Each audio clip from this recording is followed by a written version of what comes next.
The Nickelodeon Slimecast podcast is brought to you by the reopened Nickelodeon Studios in Orlando, Florida Facebook page and is produced by Patricia Miranda from oldschoollane.blogspot.com.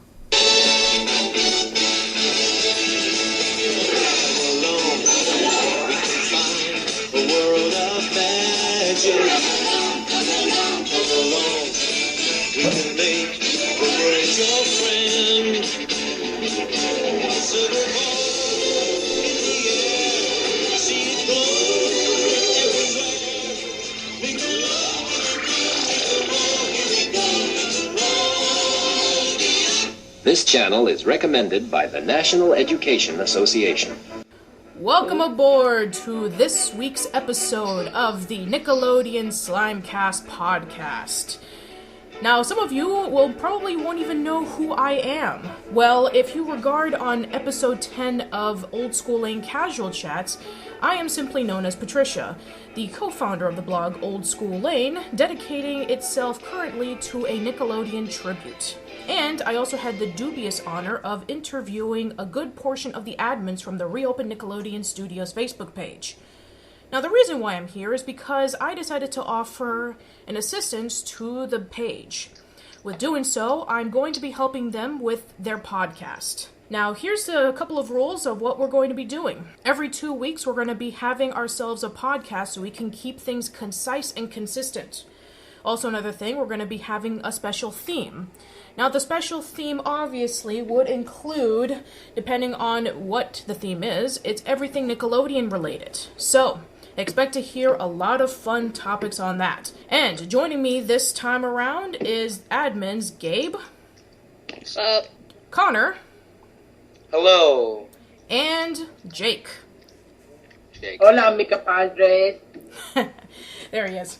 And today's topic is going to be about Nickelodeon at summertime. Summer is right around the corner. We're going to be discussing about summertime Nickelodeon style. Now, some of you obviously know about the Nickelodeon summer blocks that the network used to have back in the day.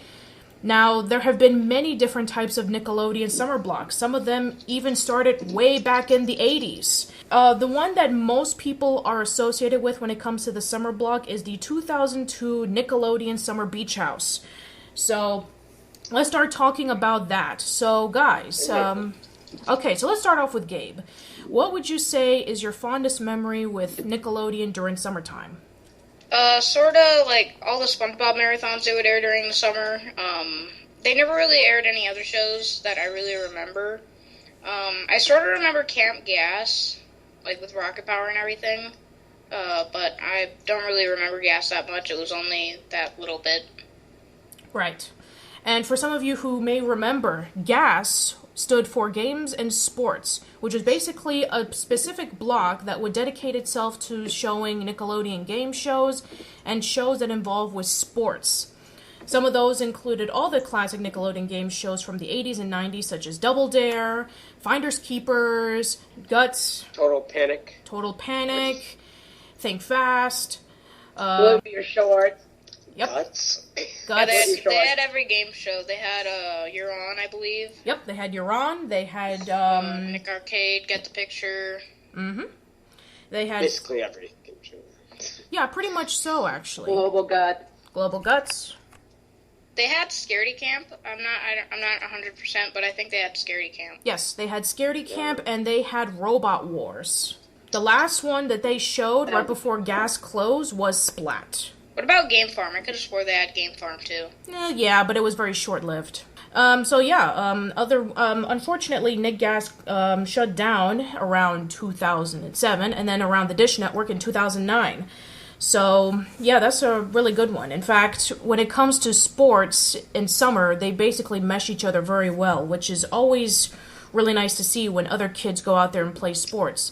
There would be some moments in which you were inspired to play sports yourself. Back in the day, they would even explain about different sports that were played from all over the world that were not even shown on the U.S., such as rugby and such as, there was also sandboarding and a whole bunch of other things. All right, so Connor, what would you say is your fondest Nickelodeon summer memory? Well, I remember the Nicktoon Summer Beach House a lot. I mean, I don't know. I don't remember. I think I was more outside during the summer. Well, good for you. Yeah. I mean, I have a pool in my backyard, but that's pretty much, I think, the one block that I remember watching a lot was like with the Hey Arnold, Wild Thornberries and everything. Right. Yeah. And what about you, Jake?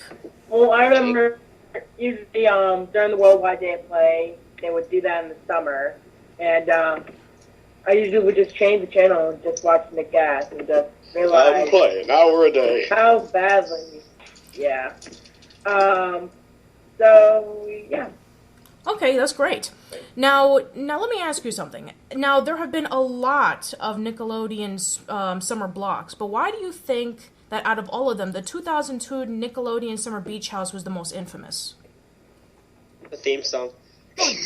Yeah, the theme song. That is true. Because it was like the last 90s like program block kind of. Because after that, like a lot of the cartoons started getting phased out and everything. To some degree, I suppose, but we'll discuss more about that along the way. Yeah. So, yeah, another thing that a lot of people seem to remember regarding about the Nickelodeon summer themes was some of the episodes from Nickelodeon that consists of summer.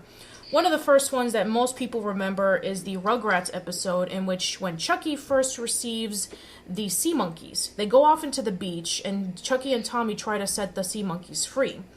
There are a lot of summer-themed episodes, especially if you want to see a summer-themed program as it is. Salute Your Shorts will probably be the most common. In fact, I know a lot of people who actually see Salute Your Shorts exclusively around the summertime because it's about summer camp. It would either be Hey Dude or Salute Your Shorts that would be kind of like the shows that most people back then would see around the summertime because they both either take place in a ranch or they take place in summer camp. And they take place around the summertime. Also, other shows, obviously, like Spongebob would be a good one to see around the summertime. Episodes of Rocket Power would definitely be good around summertime. And, let's see. Go ahead. Gosh. Yeah, there you go. I think the Rugrats Vacation episode, that was probably on there. Yes. I think it was like, I know there was like a lot of Spongebob and... I remember mostly it was like Hey Arnold, Rocket Power, SpongeBob, and I don't know. I can't remember it too well because it was so long ago. Yeah, some of the shows that they used to show back in the day were the Wild Thornberries, Hey Arnold, SpongeBob. They also showed Asshole by Ginger. A lot of shows that used to be debunked, or as they say, truly forgotten. There was a summer block of Nickelodeon which also showed programs such as Caitlin's Way and Pelswick and Butt Ugly Martians. And then there was also shows like Unfabulous and... Better Unfabulous. Yeah. That's so catchy. Unbearable. Yes. I have one thing to say about SpongeBob. Go ahead. Okay. So, when I was little, SpongeBob was, like, everything. I had anything SpongeBob, like, I had it. Like, I had Game Boy, I had sheets, I had clocks and everything. And I loved it a lot. And then after about, 2008 or 7, I don't know, I think it was around either Truth or Square, maybe, or something like that, I stopped watching it. And the thing is, I think that I like SpongeBob, but, they're just milking it way too much now. Truth or Square sort of ruined the series for me. It's basically, a regular day on Nick is basically, you get a ton of SpongeBob, okay, and then you get the Nick Jr. shows throughout the weekdays, like, to that time, and then you get more SpongeBob, two Fairly Odd Parents episodes, more SpongeBob, Nick Studio 10 put in the middle of that, and it's just, Drake and Josh at the end. Yeah, and then, yeah. Which is the only part of the lineup that I actually enjoy, to be quite frank. I think Nickelodeon's more relying on SpongeBob than the show. And then their ratings are still like high and everything. And that's the thing is, they think SpongeBob's doing so well, but the real thing is that it's probably just like, it's the only thing that's ever on. So that's why they think it's doing so well because that's all they can actually watch at all. I have an answer to that, by the way. The real concise matter of it is that they didn't think that it was going to be such a huge phenomenon. And then as time went on, it started to build itself up, mostly due to its merchandise. And then as time went on, most people saw the show as like the next big hit. I mean, it was quirky, it was edgy, it was humorous. It was basically the show that both Ren and Stimpy and Rocko's Modern Life were trying to be, but for some reason they just couldn't get that grasp. And I think merchandising has a huge part of it. And then as time went on, it slowly started to consume everything. And then later on, as the years went by, they stopped taking as much risks. And the shows that came out were mostly mediocrity to things that were popular at the time, such as boy bands and Disney Channel teen sitcoms. So they try to copy off of that while still keeping what made the originals so great. And now as time goes on, while those things are slowly fading away, people are more lenient to go into other sources of entertainment while they're not really making too much of a change. So they're trying, it's just that it's not succeeding as well. They're just not breaking the mold in which it used to be. And whatever happened to Figure It Out revival? It disappeared. You see, the thing of it is that game shows, unfortunately, just don't seem to have much of a remark for kids nowadays. Most kids nowadays are more lenient to watching things such as reality shows. So you would see mostly kids leaning towards watching reality shows than game shows. That's because back in the day, there used to be everywhere. Nowadays, it doesn't seem to be that way. The only three ones that are available now are, as you said, the reboot of Figure It Out. There's Brain Surge, and then there's Splat-A-Lot. But most people are not really tuning into that. In fact, Splat-A-Lot isn't even on anymore. No, at least not as frequent. Somebody said that Figure It Out stopped doing it because people weren't signing up for a talent or something like that. Right. Like, no one was signing up, so they can't do it, yeah.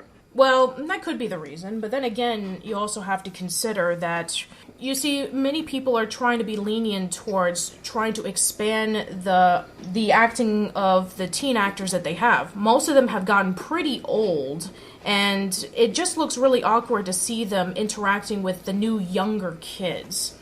It's kind of like when, Drake and Josh were kind of around at the time, and then you saw Miranda Cosgrove, and then that started fading out. You see, you're going to see this a lot, especially with Dan Schneider programs, in which, the old kids are just basically forgotten, and then the young people start coming along and try to copy off what the original people from the older shows used to do. So it just kind of looks a little bit stale, and the talent-wise is just not exactly up there. Trying to definitely copy off the popularity of the Disney Channel programs. Yeah, it's basically a string from all that. Like, you get Keenan and Kel, okay? And then a spin-off of that it was kind of off of all that. It was The Man the Show, then Drake and Josh, then iCarly, and now I think we have Wendell and Vinny. No, it's Sam and Cat. Sam and Cat and Wendell and Vinny. Oh, yeah, I guess, sort of. And don't forget about Gibby.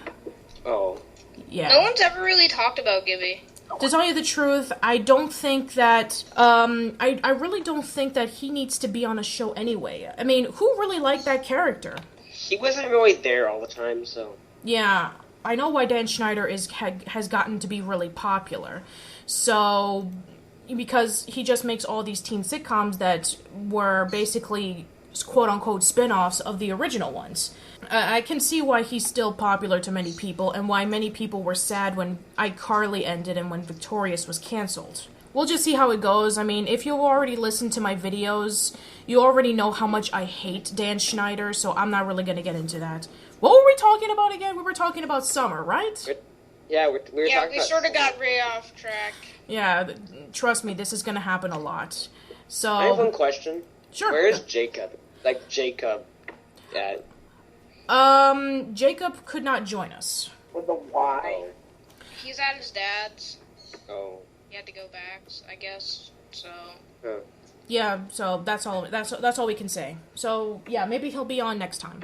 And then, I said this on the page, but, the new cartoon generation that's coming out, Sanjay and Craig is supposed to have, the executive producers are the creators of Pete and Pete. Yes, that is true. And then, I think it was a show that hasn't really been announced, Bread Runners. Mm-hmm.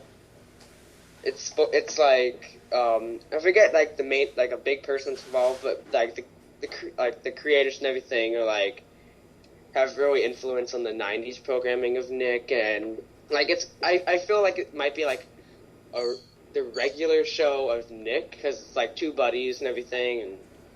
Yeah, two buddies and, it has, and like, going through has, everyday... like, the old school stuff with it, and I don't know. We'll just have to see how that turns out, because the last show that tried to copy off of that was Fanboy and Chum Chum. So we'll just have to see how this turns out, and we'll just have to see how quote-unquote influential to the 90s stuff it really is. Fanboy and Chum Chum was really, like, too crazy. Like, regular show is more, like, laid back and everything. It's, like, more mature. And then Fanboy and Chum Chum was just, like, these two spazzy... Yes, because as everybody knows, Ren and Stimpy had a lot of subtlety. Oh, well, that... I don't know. They were just kind of cheesy, but Ren and Stimpy kind of, like, they were... I'm not sure how to word this, never mind. That's okay. Anyway, so, speaking of which... Next topic. Yeah, next topic. Alright, so are you guys ready for the question of the day? What is the question of the day? Okay, the question of the day is... What song reminds you of summertime? Once you listen to it, it takes you back into that whole summer, summer memories of maybe being at the beach or something like that. It was an itsy bitsy teeny weeny yellow polka dot. I really have to think about that for a second. Last songs. I think there was I don't know, actually. I mean, I think there was, like, a song on Phineas and Ferb that I thought was really, really, like, made me think of something, like, it was in, like, the Around the World one. Oh. Like, we're gonna suck up the sun, we're gonna tell one. That's a good. What about you, Gabe? That's really hard to say. Oh, I know. No, I know a song that makes me think of summer. Margaritaville. Ooh, Margaritaville, nice. Even though it's mostly about margarita, but still, it's about, a nice paradise. I know. My parents, like, play that all the time. Ah, so. Gotcha. What about you, Gabe? Yeah, I guess I gotta agree with Connor. Pretty much any of the Phineas and Ferb songs, like, I don't know, makes me think about summer, since that's pretty much what the theme song says, like, talking about, how there's no school during the summer, and how there's, like, only so many days left of summer and everything, and they try to do everything they can. That's good. And Jake? Well, I have two. One is from Phineas and Ferb, Summer Belongs to You, and the other one would have to be the Salute Your Shorts theme. Oh. And how it, like, relies on take me back to my days at summer camp and how crazy it was. I agree. Yeah. Basically, any song by Jimmy Buffett makes me think of summer. Good one. Cheeseburger and pear. Cheeseburger, there, I said it twice. Yeah, any song by Jimmy Buffett, hands down, that's, like, summer. Great. Yeah, let's see, there was, the one song that definitely reminds me of summer, especially when going back through some of the shows, was, definitely Summer Baby by Polaris, from the Adventures of Pete soundtrack. Oh, nice. Yeah, a lot of their songs kind of remind me of, their simplistic time around summertime, especially when the soundtrack of each song would play off. In fact, a lot of their episodes mostly take place around spring or summertime, especially when you see Mr. Tasty. Some of the songs by Polaris that definitely remind me include the opening theme, Hey Sandy. Let's see, there's Everywhere, there's, not Waiting for October, that reminds me of Halloween. In the episode... Gabe, please kill your birds. I would, but my mom would probably get mad. No, we don't want that. But yeah, also, it's interesting that you say Phineas and Ferb, because that does take place around the summertime. It's a summer-themed show. Same thing with other shows, such as, obviously, Salute Your Shorts, and then there's also Ben 10, which takes place around the summertime, and a whole bunch of others. So, while we're on the topic of summertime, What do we do in the summer? yes, what do we do in the summer? Obviously, there's obviously going to the beach, and there's obviously swimming by the pool, or just relaxing outside. Definitely... Cool. Shooting some... No. Yeah. I don't know. Okay, I'll just say what I'm doing this summer. This summer, well, I have an in-ground pool, so pretty much we have, like, a pool party every week, so... Nice. Yeah. And we've been to the beach, like tons times, so... Yeah. Are you going to be having any pool parties? Our Memorial Day party is always pretty big, and the 4th of July, oh my god, that was... Okay, well, it's a lot of adults that are drunk. Oh, I can imagine that. Although I probably won't be too crazy like that episode of As Told by Ginger, in which she Macy invited all of her friends as well as the kids from high school over to her pool, and had like this big party without even saying that she was gonna throw it. And then a bunch of wacky scenarios happens. One that involves with Courtney, and she was wearing a 2-piece bikini. If some of you don't even know what the episode is about, I won't spoil it. Let's just say it gets pretty adult pretty fast. And this is a show that came out in 2000, and it was about teenagers. I still don't understand why many people don't even regard it. I remember my sister used to watch that a lot. Again, the theme song.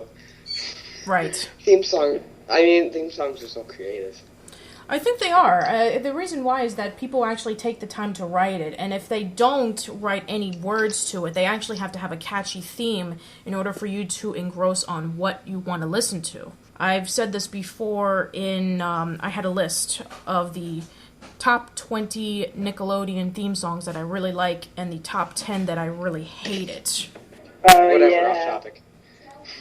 Sorry. Oh. That's okay. Who do I sound like? Apparently, they say that you sort of like Tim, except he's got like a British accent. You sound like Tim, but not British. Wait. You sound like Tim, but you're British. I don't know where I'm going with this. So, welcome aboard, James. Nice to finally have you up here. Thank you. We were just talking about. I sound like that. Yeah, don't worry. Yeah, what? No, don't worry about it. We were just talking about Nickelodeon's... Summer. Yeah, summertime. So, what would you say is a Nickelodeon program that you watch around the summertime? A lot of people, when they regard it, they always talk about the Summer Beach House. Would you say the same thing? Yeah, actually. What kind of memories would you have regarding about that?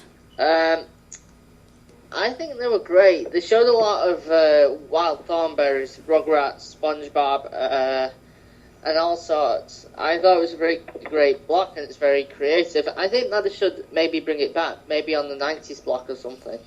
That'd be interesting. A 90s or all that summer block. They're already doing like a ton of... They're already doing like a ton of cartoons. Yes. It's all... Yeah, we're doing Blockception. So, we also asked another question regarding about what song reminds you of summertime. What would you say, James? Hello. Hey. I think he's still thinking about it. Well, while we let James think about that, let's also talk about a couple of other things. What kind of updates would we expect for the site coming up? Well, I can go first, I guess. Well, we've been doing this a lot, but the Minecraft replica that we're doing at the studio is just coming along really nice, and we have a huge, enormous update coming soon. Actually, I already did an update yesterday. What? It was my biggest one, though. Okay, yeah. We almost completed the game lab and everything. The escalator's all finished. We're starting the viewing tubes and everything now. It's really cool. Great. Sounds fantastic. And Gabe? We're doing the updates on my channel, but I'm going to be doing a vlog, which will be doing, like, updates on my channel and updates on, like, Nick and everything, so... I think Jacob would know a lot, like, what we're doing, because Jacob is, like, the ringleader of this, so... Right, and I know that you guys, just this week, you guys just posted up the petition, right? Yeah. Yep. Jacob made it, and we're going to advertise it. It seems like when Jacob posts something, like the same day, something else gets uploaded, and it just gets phased out. Yeah, that tends to happen. But I'm sure that if you bring it up more often, then definitely it will be noticeable in due time. So far, over the past couple of days, you've already received 70 signatures. And since you guys have over 3,000 subscribers, I think that you can be able to fill it out just fine. We'll just have to see how things come along in the near future. Hey, Patricia. Yes. I was reading your article about Ren and Stimpy Adult Party Cartoon. Is it true that they actually made the Adult Party Cartoon because of how successful it was doing on VH1? Yes, that is completely true. You can read Wow. as mentioned before, and I'll plug this one more time. You can read all about this and more in Thad Komorowski's Sick Little Monkeys: The Unauthorized Ren and Stimpy Story. Plug. Anyway, so yes. Okay, let me just tell you a quick story about that. You see, around the 90s, John Kay somehow got the rights back to Ren and Stimpy. We don't know how. Some rumors say that maybe Fred Seibert, he was helping out with the Oh Yeah cartoons. I'm sure that a lot of people know about that. The ones that generated the shows such as Fairly Odd Parents, Chalk Zone, and My Life as a Teenage Robot. Some of you already know. Yep. If you guys are interested, there was an interview of Fred Seibert that we did not too long ago. You can look down below. And also, as time went on, John Kay did a lot of other small projects that didn't really go anywhere. And around 2001, the Ren and Stimpy show was posted on VH1 with a block simply titled known as Ren and Stimpy Rocks. It generated huge amount of ratings, and that got the guys at Spike TV thinking, why don't we bring the show back but make it more for adults? And that's when Adult Party Cartoon came along, and it was a huge disaster. It tried to copy off of shows such as Family Guy, Futurama, and South Park. And The Simpsons. And, well, not really to The Simpsons, because this was during the time in which they were kind of going low, because Futurama was one of the biggest shows out there. Simpsons were going low, and Futurama was becoming more popular. Oh yeah, because it was Matt Groening's second show. That's right. So The Simpsons were kind of going low at this point. Shows such as Family Guy and South Park and Futurama, those were the shows that were becoming really popular, and Adult Party Cartoon tried to capitalize on that. This was during a time in which Spike TV didn't exactly know what kind of network they wanted to be. Originally, they were just called the TNN. So, with that said, another reason why the show didn't also do so well as compared to the original was because John Kay was mostly focusing on training the newer crowd instead of some of the original people who worked on the original show to help be in any involvement of it. So instead of using Bob Camp and Jim Gomez and Chris Riscardi and even some of the original voice actors be a huge heavily influence, it was just trying to be too dirty just for the sake of being too dirty. And it's why that many people regard it as one of the worst shows of all time. I've already stated that it's not bad, it's just really disappointing. Anyway, Can I bring something up that I am kind of confused about? Sure. I'm kind of confused about this, not being a little new, but what was up with SpongeBob being on MTV? Very good question. You see, MTV and Nickelodeon were owned by Viacom. So that is why they can be able to mix up into having... sorry about the banging. That's why they can be able to mix up into different programs such as that. And, obviously, as I stated before in my review of Pop Clips, without Nickelodeon, there would be no MTV. Yeah, you can read all about that in the blog. Also, not to mention that CBS was also showing Nickelodeon shows at one point, such as... ABC. And ABC did.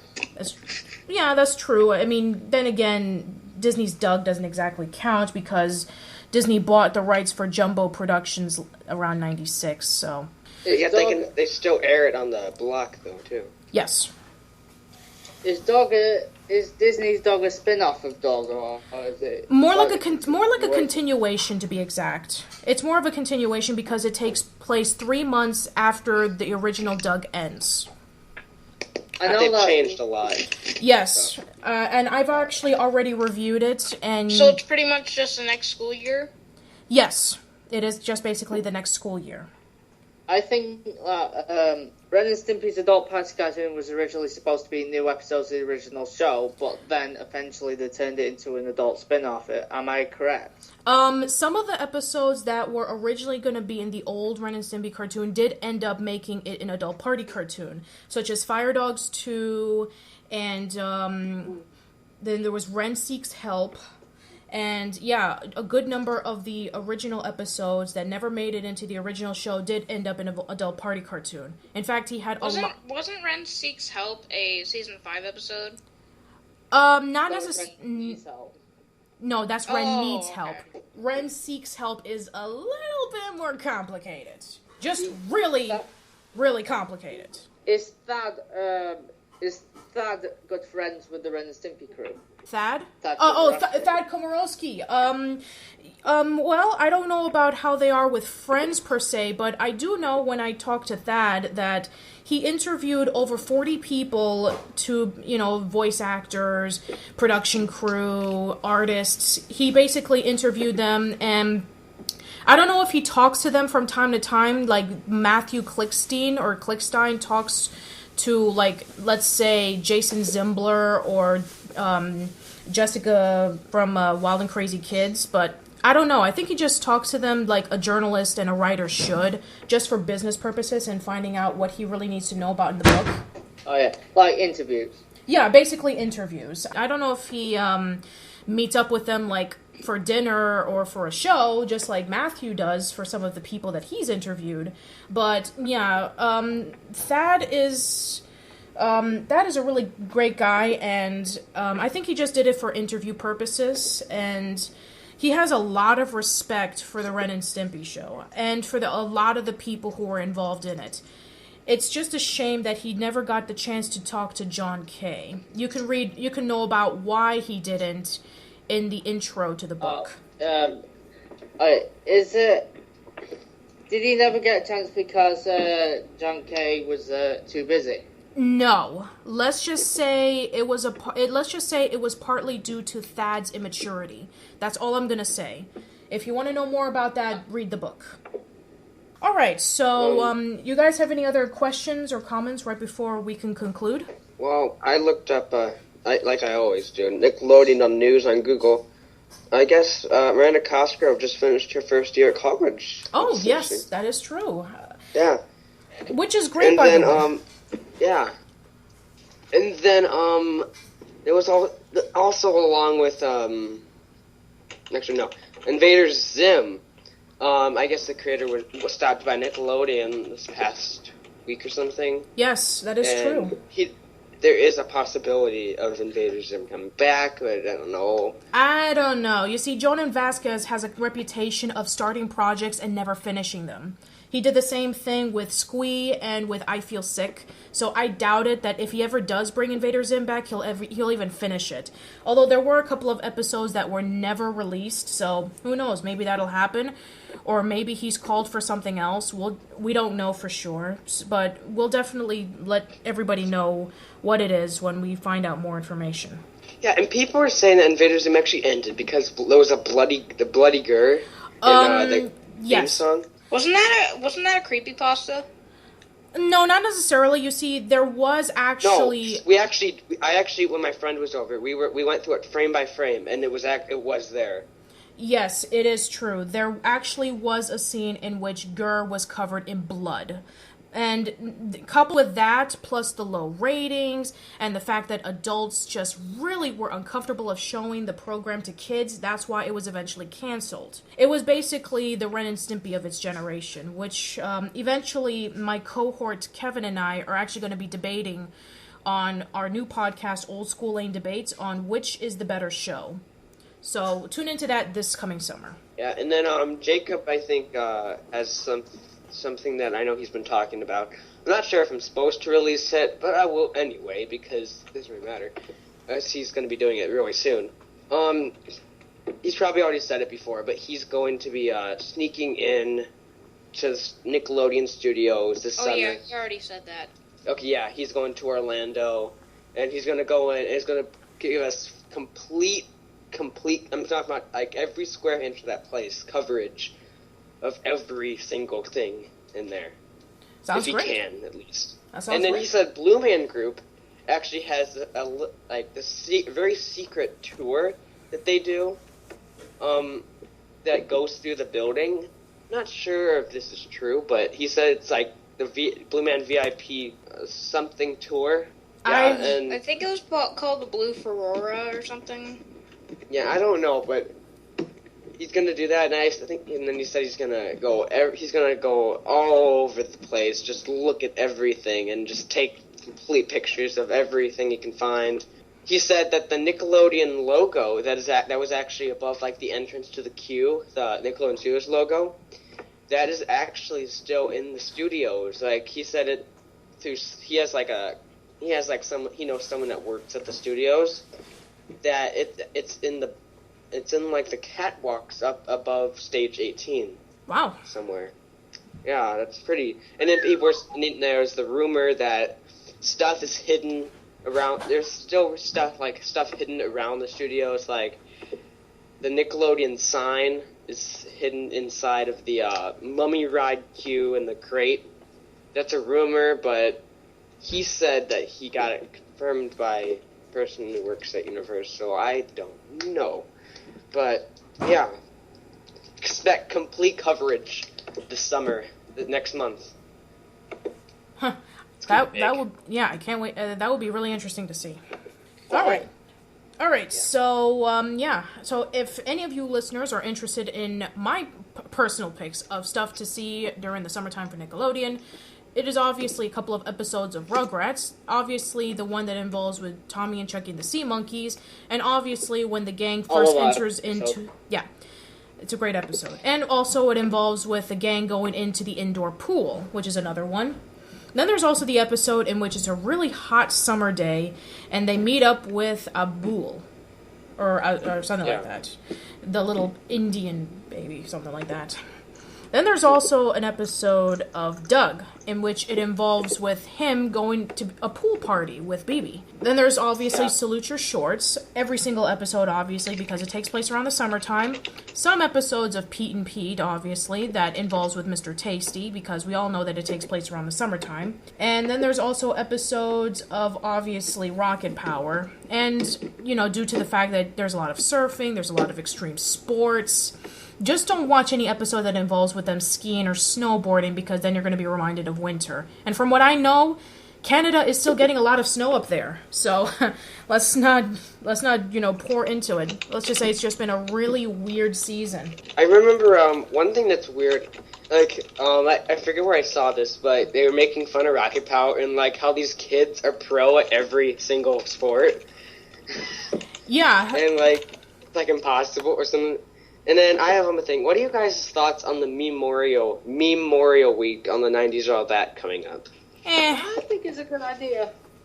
But I do think that they should add some more shows, which is a frequent criticism of the block. I mean, I have faith that they actually will eventually, but they're just trying to test it out. They're just doing it at a slow pace. Well, we know they listened to us, because when they went back to the original, like, block schedule, everyone just, like, completely raged at them, and they changed the block completely after that. Which is good. At least they're able to take... Yeah. At least they're able to take advice from the people who actually tune in. Which is not something that I can say for Nick Studio 10. I don't even want to talk about Nick Studio 10. Alright. Sorry about interrupting a lot. That's okay. Yeah, you know what I think the 90s block should do? Tell us, James. Maybe resurrect some of their shows, like, like the important shows like Rugrats and Rocko's Modern Life, I think, or maybe even Ren and Stimpy. Well, I don't know about doing Ren and Stimpy again. I mean, after the failure of Adult Party Cartoon, I don't think think that John Kay is willing to do that again. Plus, he's working on the little short called Cans Without Labels, so I don't think that he's going to be doing another revival on that, at least as far as I know. Bob Camp said that he wanted to bring back the series, but with enough fandom. Well, we'll just see. I mean, anything could be possible. I feel like they should, like, the only show they should really bring back is Rugrats, I think. Everyone, go see James Page. We need Rugrats to come back. Yeah. And then, like, I think they should do the Jungle movie for Hey Arnold. But I don't want them to bring the show back. I just want the ending. How are they going to bring back the Jungle movie when the majority of the voice actors who did the show were kids and now they're adults? Craig actually fought for the voice actor Harold to still be Harold, even though he's an adult now. So I think the only voice that they'll really change is Arnold, because that's the only person that changed. Yeah. Voices. Yeah. Or maybe he could make them older, maybe, like, maybe a few years have passed and they couldn't afford to actually get a plane ride to go over to where his parents were possibly at. Well, the thing of it is that in the story, Arnold actually wins a contest from the school to go into San Lorenzo. So would the school be maybe the high school that he goes to? Because unless, of course, they get like a whole bunch of new people to voice act it, I don't know if maybe the Jungle movie can work. Unless, of course, maybe if they release it in maybe a book or maybe a graphic novel. Well, yeah, I wouldn't mind to see it in, like, even a graphic novel. Yeah, like, because... as long as I get it. Yeah, because Avatar The Last Airbender has doing very well with their graphic novels, such as the Promise Trilogy and the Search Trilogy. So, yeah, it would be nice to see maybe if the Jungle movie can be a graphic novel. Yeah, and about the voices, I mean, some people can actually... I know about, like, the stars that can actually still do the voices, like the voice of Angelica. She can do it perfectly, like, better than she did before, and... well, the thing of it is that Cheryl Chase was already an adult when she did Angelica, so...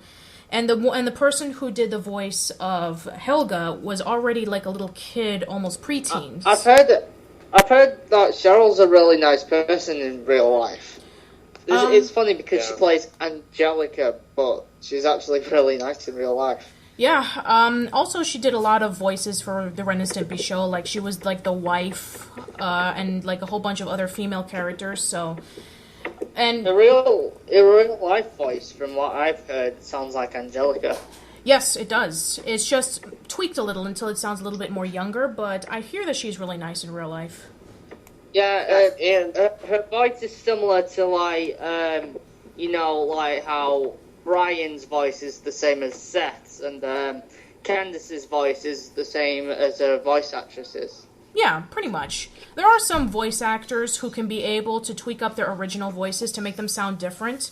Like, if you were to listen to Grey Delisle, you can obviously tell right away that she's the voice of Vicky, and Tootie, and Azula, and Sam from Danny Phantom, and Kitty from Tough Puppy. You can be able to tell those right away because they have a distinction.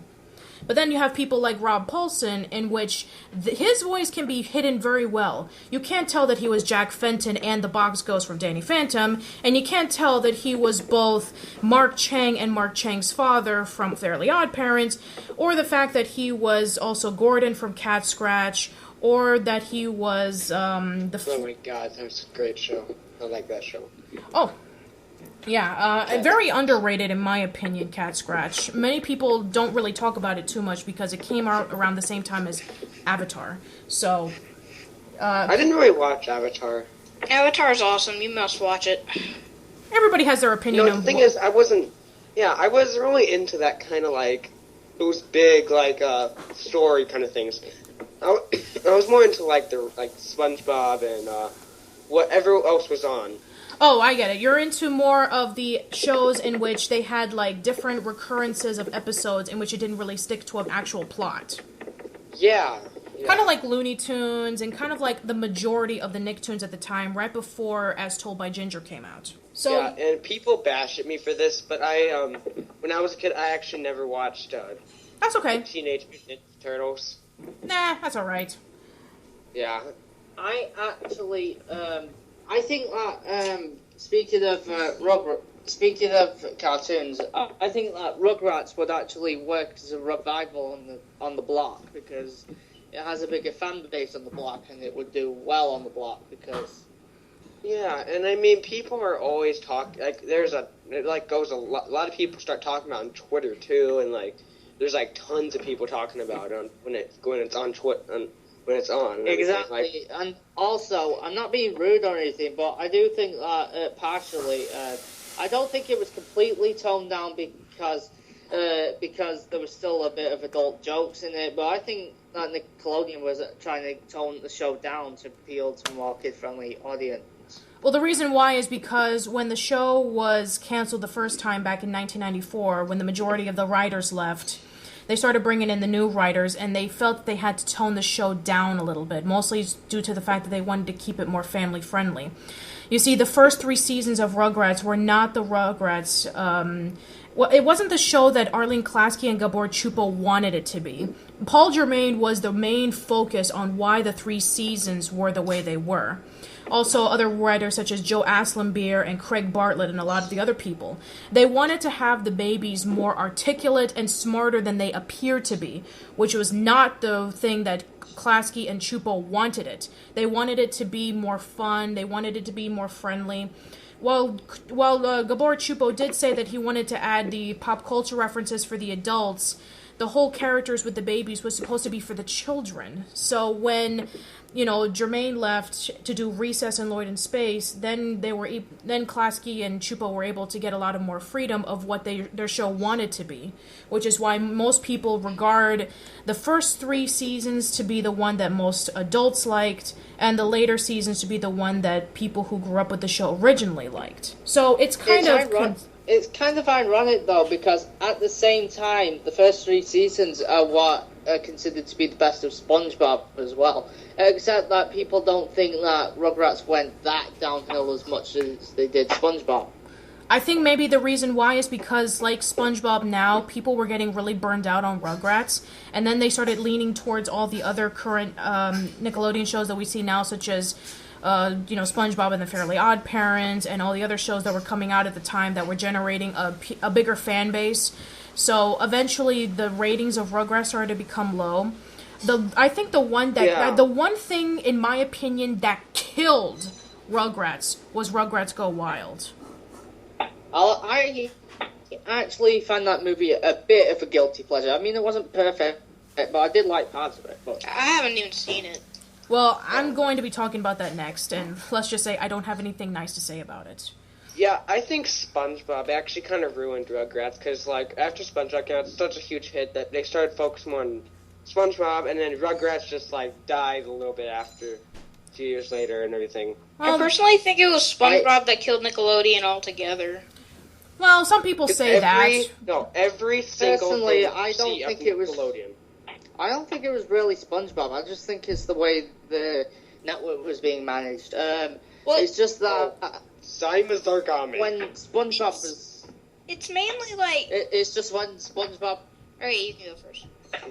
It's just when SpongeBob was cancelled originally, but then the success of the movie did so well that they brought it back. Nickelodeon started to focus more on SpongeBob because Rugrats was starting to lose popularity, and they didn't want to keep beating a dead horse. No offense, I like Rugrats, but still. And they didn't want to do with the Rugrats what Fox are doing to The Simpsons currently, so they wanted SpongeBob to be the cash cow, so they brought it back, and they kind of went overboard on how much they wanted SpongeBob to be their cash cow, so Rugrats was eventually fading, and it actually worked because they had the new cash cow at the moment. Yeah, before Rugrats was all, if you saw Nick, you usually see Rugrats, if it was a cartoon kind of thing. And now, every single picture of, every single kind of, advertised Nick, all you see is SpongeBob. Yeah, it's not really SpongeBob that killed it. I think it's the way they, use SpongeBob. That's literally all they air. If they weren't airing it so consistently, then I wouldn't say, it killed Nick, but it really did. I think it's more a line that back then they just didn't know what to do after the popularity of the movie. A lot of the shows there was a lot of changes that came around during the mid 2000s, and they just didn't know what would be the next cash cow to basically bring it up. So Raven Hillenberg left after the movie too. Right. So. But if you want to know something, I mean, we actually talked about this in episode 10 of Casual Chats, in which there might be a possible second movie that may end the series, and if it does...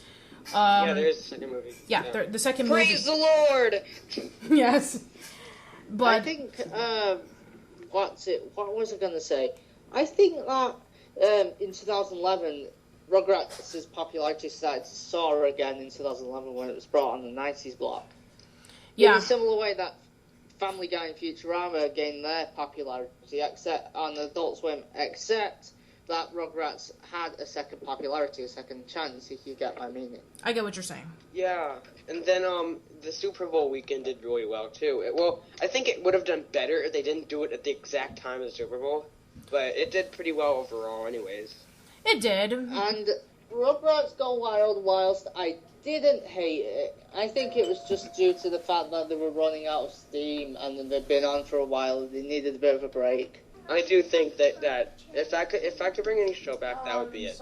I think what you're trying to say is that while the popularity of SpongeBob is obviously the main focus of it, in fact, I've said many times that it's final life support, but I'm starting to think that maybe the new iteration of Ninja Turtles is starting to step up. Yeah, it's actually one of the Nick shows nowadays that I don't really hate. Yeah. I haven't seen it yet, but I think it would be nice and a great step up because SpongeBob was getting old since they brought it back, and they only brought it back because they didn't know what to do with their other flagship show. Most of the flagships either didn't last very long, didn't succeed, or most people never saw it in the first place. In fact, as mentioned before, when they were doing the Nicktoons Network and they were doing the block of all the upcoming cartoons that they wanted to showcase, just like they used to do with Oh Yeah Cartoons, the one show that they did choose eventually was Fanboy and Chum Chum. That was the show that they hoped that it would pick up the network back. Of course, unfortunately, they should have chosen the second option. Terrible. Yeah. What was it? I think It it was pretty much the Cleveland show of Nick, except that I do kind of like the Cleveland show. What I meant by that is that it was the least popular. Well, yeah, but can you guess, there was another show that they actually were considering of bringing into Nickelodeon, but they rejected it because they thought it was too weird. Do you know what I'm talking about? Adventure Time. Adventure Time. Oh my Fail. God. I remember, somewhere I read this. It was Fred Seibert that he, on his blog or something. Yes. That, they sent in, Ed, and Eddie to Nickelodeon, okay? And it would have been on Nickelodeon, but the reason it wasn't was because Cartoon Network picked up the fax. It went to their fax machine first, and they got it just because Nickelodeon didn't check their fax. That's true. Also, another show that they were considering getting, but they also rejected it, was Phineas and Ferb. The reason why they didn't pick it up was because it was too... what was the word again? Weird. No, it wasn't. No, that's what they said. Complicated. There you go. They said it was. They said Adventure Time was too weird. Phineas and Ferb was too complicated for kids to understand. Oh my God! They don't know what they're like. They don't know creative programming anymore. Phineas and Ferb and Adventure Time set a milestone for modern cartoons, so I think that's a bit of a loss, really. It's a huge loss. I'm sure that they're just regretting doing so by not choosing them, and instead choosing Fanboy and Chum Chum, and also Wendell and Vinny. Wendell and Vinny isn't actually that bad. Well, I didn't say it was bad. I just said it's pretty much too basic. Oh, well, yeah. I think. Okay, the thing is, like shows today. I mean, they're not creative, like as they used to be. Like Fred Seibert started talking about this in something, but I forget who it was actually. Probably not Fred Seibert. Someone said that it used to be whatever can keep a kid watching the TV is what we need to put on the air. Now that they've got all that audience, pretty much every single show, like a lot of the live action shows you see either on a Disney Channel or you see on Nickelodeon, all it has to do with is marketing. Because, like, we have big time, it's all music, you know, like, pretty much you have to sing. Music, like, teenagers, and laugh tracks. That pretty much sums up most of Nick and Disney these days. Yeah, like, we have, on Disney, we have Jessie, Good Luck Charlie, I think, had something, and then we have, on Nickelodeon, we have Big Time Rush, we had iCarly, which was music, and then we had Victorious, that was music. It's all just about trying to get their money, everyone's money, pretty much. It kind of started off with Lizzie McGuire when the movie first came out. Yeah, that's what everyone says, too. And then it started populating with Hannah Montana, which is actually an interesting fact. Hannah Montana was originally supposed to be on Nickelodeon. Oh. I'll tell you the story. Well, that's sort of a good move, I guess, not taking Hannah Montana. Well, here's an interesting story. You see, the guy who created Roundhouse, Buddy Sheffield, he wanted to make a show that was about a boy who was a regular kid by day and a pop star by night. And the people at the Disney Channel stole his idea and turned it into Hannah Montana.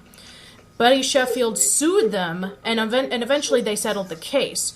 So, I don't know how many people would be able to perceive this, but in a way, it's sort of like, if Nick kind of dug their grave a little bit by losing their lack of creativity. But you know what? Eventually, these things die down. They would, Nickelodeon Studios would probably be better off in California, where everything else is at. We discussed about that in the last episode, in which if Nickelodeon Studios were not to open in Florida, where would it be open?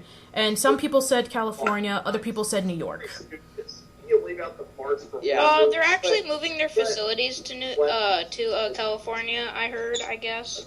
New York facilities are being moved to California. Well, So which is probably good. have to be California. So now it's all going to be on the East Coast, and Which is good. Okay, because, they were saying there was a little bit of debate on there.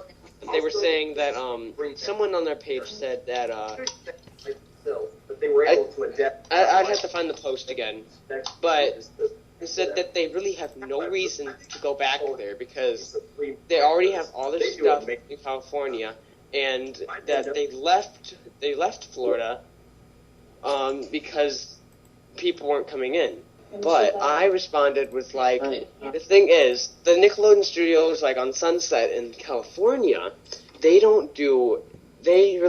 do, they bring you in, you watch the taping, you go out, goodbye, thank you, goodbye, okay?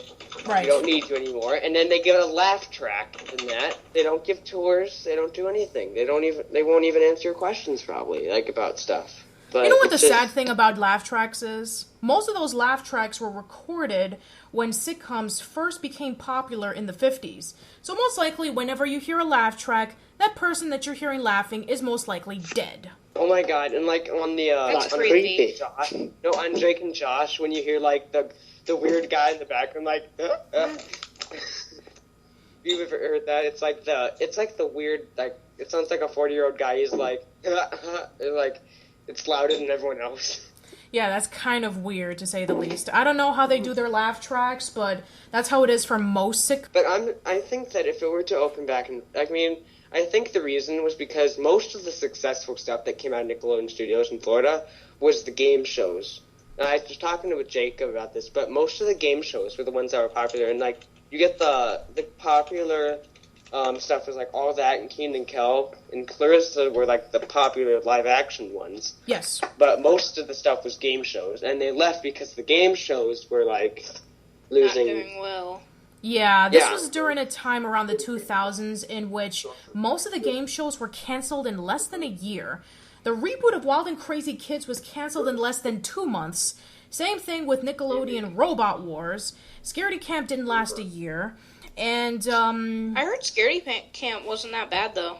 It wasn't bad. It was just that it was trying to capitalize on a lot of the more, it was trying to capitalize on scaring people, like at the time, like Blair Witch Project, and then there was Scare Tactics, and Punk'd, and Boiling Point. So, A version like that for kids, I mean, it wasn't something that most people watched back then.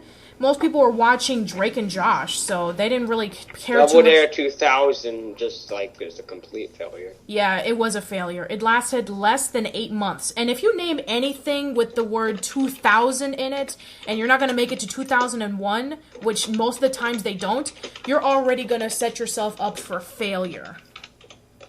It wasn't too bad. Like, I I feel like it was poorly produced, but I mean, it was okay for a revival. It's just, it didn't do very well as far as money goes.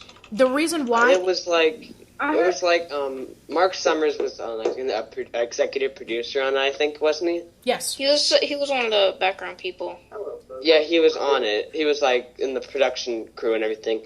And like I know he was like in an interview and he said like it was just like he felt bad for Jason Harris because like people didn't really enjoy it that much, and like the Triple Dog Challenge. Triple Dare? No, it's the Triple Dog.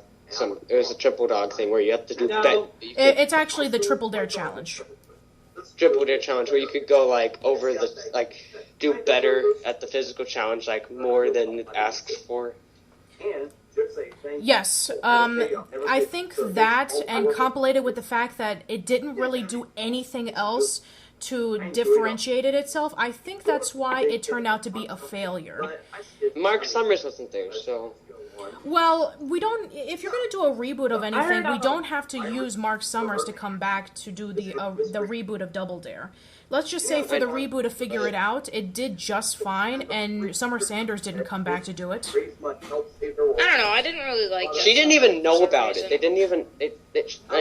she didn't even know that it was rebooted until, like, someone said it in an interview or something.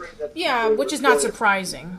I mean, they never asked anyone, like, and Mark Summers, I guess, didn't want to do it, and most people, when they think of Double Dare, Mark Summers, that's what they think of. And then, like, the Double Dare Live that's going on now. Ah, yes, Double Dare Live. Which is why whenever anybody asks me about, hey, you want to see a revival on Double Dare? I said two things. One, they already did that. It was a failure. Two, they already have Double Dare Live. And that one is so bad that even Mark Summers himself says that it sucks. If he can say that Double Dare 2000 sucks, then he can probably definitely say that, you know. I've never heard him say that Double Dare 2000 sucked. It's just that, I mean, he did say that, but he didn't say it due to the fact... So that was stupid, I think. Yeah, somewhat. I mean, it had nothing to do with Jason Harris being the host. I think it was just the fact that the producers of Nickelodeon... They changed everything. No. They were changing... No, actually, they didn't change anything at all. It was just basically... They changed the set, and that was pretty much it. Yeah, they pretty much changed the set and the Triple Dare Challenge, and then there was the host. That's pretty much it. If somebody's going to do a reboot of something, they have to do some changes while keeping what originally was great. They didn't really do too much. Well, wait. What if it was actually, like, the new generation didn't appeal? Because most, like, you have, like, the early 90s kids and you have the late 90s kids. Yes. So I wonder if maybe it was the different generation that probably didn't appeal to it as much.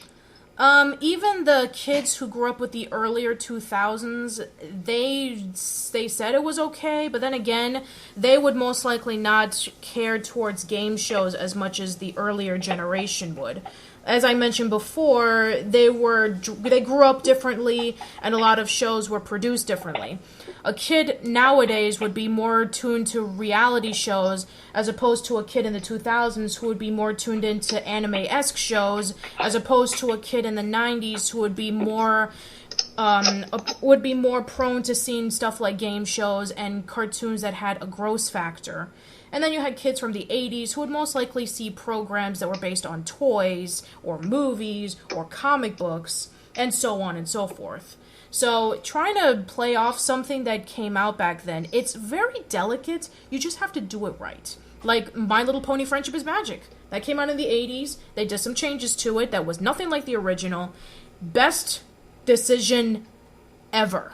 Trust me, I know more bronies than any Pegasister ever. For every Pegasister that I know at least 25 bronies.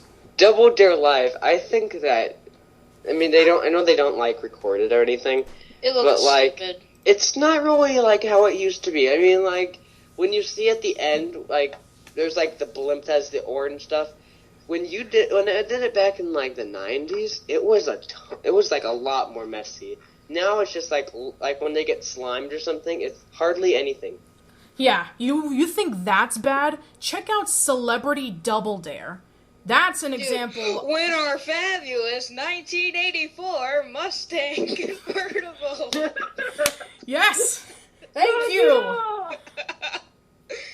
And you may have a chance to win up to $25,000 worth of prizes with your host, Bruce Jenner. Now, I'm sorry, the 1984 Mustang convertible. Oh my god. It was so boring. Yes, that was probably the most boring show I ever saw. And then about the reality TV shows, okay, well, I don't know if any, like, kids now actually do watch, I mean, probably they do watch, like, reality shows, like, Real Housewives. I know people. No. Oh my god. No. I know, like, I think my cousin watches that. Like, really? And then, okay, a few months ago, we were driving home from school, and then we passed by my elementary school. Yeah. I saw these kids wearing, like, Hollister and Aeropostale. They were texting on their iPhone, walking home. Well, what do you know? I didn't get an iPhone till last Christmas, first of all. And then, I still have a flip phone. yeah, right? and then, like, the kids today, they have so Same here. much great things, like, that I never had. Like, well, first of all, they're just spoiled. Well, it might be my town, but I know most of the kids are spoiled. Like, they have iPads now, and, like, all the new leapfrog devices are all... I just got my iPad, actually. That's how I make my videos.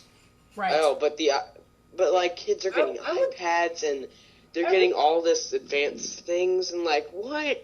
They should at least be a little over 10 years old to get all that stuff. I mean, they're way too irresponsible. I didn't even get a phone till I was out of, until I was out of, like, elementary school. Yeah, I guess it'll be the same thing regardless. I mean, everybody's going to be equipped with something at some point or another. That's like a kid from the 80s who is jealous of a kid who grew up in the 90s for having a CD player when they grew up with record players and 8-tracks. So it's sort of the same thing. I'm sure that maybe 30 years along in the future, the adults... them being jealous of the kids in the 90s who had the Super Nintendo when they had the Atari 2600. Exactly. I have that in my room, actually. Exactly. So trust me, every generation is going to get jealous about one thing or another.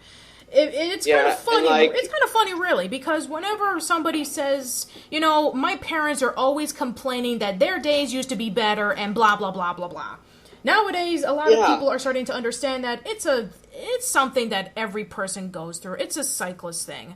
The 2020 kids are going to be like, the 2010 kids now are going to be jealous of the 2020 kids, because the 2020 kids now have the Apple Glass.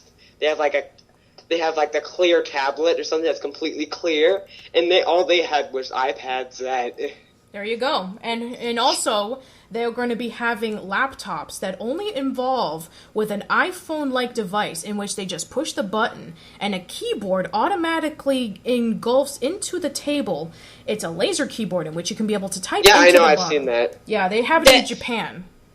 And then they're going to, then the 2020 kids are going to be jealous of the 2030 kids who have actual real-life Transformers. Yes, and the 2030 kids are going to be jealous with the 2040 kids because they have jetpacks. Because they can time travel. They have giant Gundams. And jetpacks. And TARDISes. Jetpacks, yes. And TARDISes. Oh my god. This is going to be a terrible coming years.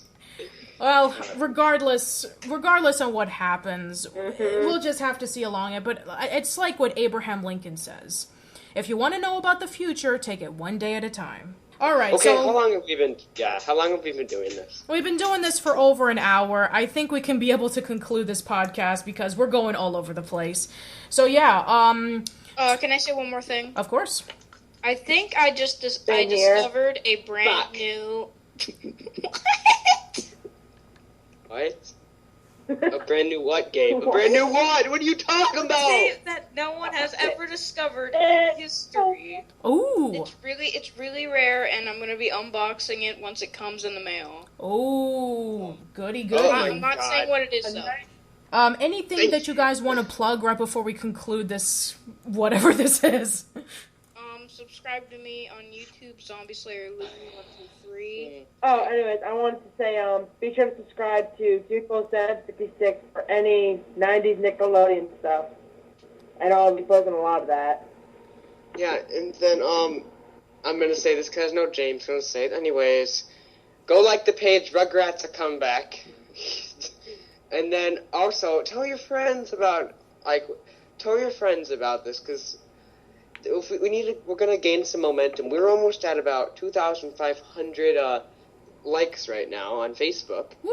And, yeah, we're about, like, 40 away, I think, or 30-something. So, yeah, just tell your friends about us. And, I mean, Jacob, right now, he was posting QR codes all around, like, Universal Studios, trying to get the studios back. He actually did that, and, like, he's taking extra measures here. So... Sounds great. Guys, Yes, James.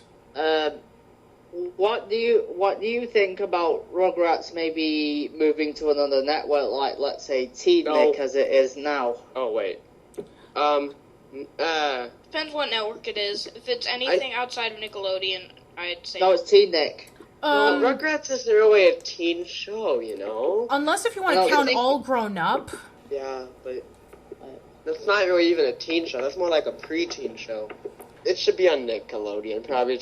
I mean, they've been testing it out and everything. I So, see. Gabe, please plug in any extra... Wait, you already said it. Never mind. Let's just get this... This has gone on for a while. That's okay. The longest podcast that I did was over 2 hours long, so don't worry. James, do you have anything to plug right before we go? Yep. Do you think that writing letters to Nick usually gets things done? Like, let's say, if you wanted to bring something back. It Is that can. really plugging? Well, maybe he's talking about writing a letter or something. I don't know. Oh, I've done it Yeah, right, Alexa. once. It didn't really work. They didn't even reply to me. I think if you call I them, meant, it like- would be more effective. I don't know. But I know Jacob has done calls to Nick in the past, and they haven't released some stuff, but, I don't know. They said, I think he called Klasky Chupo, and they said, maybe, and everything. One And guy said Nick- yes, but I think it was just to get off the phone. Well, yeah, we'll just... and Nick was like, we can't release it. That's confidential information or something like that. Like, Oh, so I you do think have that- so you do have information about it. Well, we'll I just don't have to see... Cool, 756. Yeah, so calling it no one. The thing is, on 90s All That Facebook page, Here we go again. Everybody is blabbering out give us more of this. We want variety and everything. When you're not going to do anything on Facebook. For one thing, they use Twitter a lot more than Facebook. And two, I don't even think they will listen on the Facebook page. I think that if you actually did call them, they would probably listen more than just, saying it on the Facebook page, because no one's on Facebook most of the time. Well... And then, one more thing, James has said this too. If you go to the site called smgo.com, you can suggest shows, and you can suggest a show that can be, they basically, revive shows, they're currently trying to revive Smash, Beverly Hills 90210, something like that number. Yeah, and then, Star Motor Wars City. Clone Wars, I think. Motor City, actually, I think got passed or something. You need to pay the right amount of money, though. You need to pay some money to help crowdfund it. I worry that not enough it's people like are gonna. It's like a Kickstarter, kind of. But basically, you recommend the show, okay, and once it gets enough, suggestions of that show, it'll go to the stage where now it can be crowdfunded and everyone can donate to try and bring the show back, and once they get enough money for that, then they send it into the network, and then, boom, you get a show back. Unless they still don't want to do it. Yeah, unless they still don't want to do it, which is a pretty pretty mean considering all these people paid money to try and get it back. No. I wonder how many people would pay money to bring it back. I would, but I don't have very much money. Well, if there's serious Rugrats fans like you, then... I'm sure that there's plenty of... Okay, let's get this over with. All right, now, I'm going to plug my stuff. We're gonna debate. Let's do it, off, when it's not recording. Yeah, it's a good idea. And stuff that I want to plug, let's see, you can follow the Old School Lane Facebook page, which is facebook.com/oldschoollane. You can follow me on Twitter, which is twitter.com/Patty, Patty, _B_Miranda. Also check out the blog, oldschoollane.blogspot.com. We also have a YouTube page, so yeah. We'll have a couple of stuff that we're going to be talking about this week, such as Rugrats Go Wild, My Life as a Teenage Robot, Romeo, and another upcoming top 10 list to honor my first top 10 list that I ever did. And that top 10 list is going to be the top 10 Nickelodeon shows I never want to see being remade. So, stay tuned for that. And then reopen Nickelodeon Show's Facebook page if you're just watching this on YouTube and even haven't subscribed to it. Because I know people do that. Yes. Oh, yeah. Just like our page. And then, Rugrats to come back, like that page. James manages that. And then subscribe to Zombie Slayer Louie, which is, Gabe. The Go 1, 2, Wild 3. reviews. Not just Zombie Slayer Louie, it's Zombie Slayer Louie 1, 2, 3. Whatever. And then, you can, Jake, Dude Cool, 754, I think it is, right? 754. 574. Yeah. 756. 756. Okay. Let's just... Oh my god, let's just close it. Alright, so right before we close it, we have time for a trivia question that the listeners get to try to answer. If you get this trivia question correctly, you will win 10 bonus internet points. And the question is, as you know, Matt Groening is the creator of The Simpsons and Futurama. Did you know that he happens to have a brother-in-law who formerly worked on a Nickelodeon show? Who is it? Post it in the comments below, and you win 10 bonus internet points. And I don't even know this. And that concludes this episode of the Nickelodeon Slimecast podcast. Thank you so much for listening, and we'll definitely catch you in 2 weeks. So until then, see you later. Next time Jacob will be here. Probably. So. Bye, guys. Goodbye.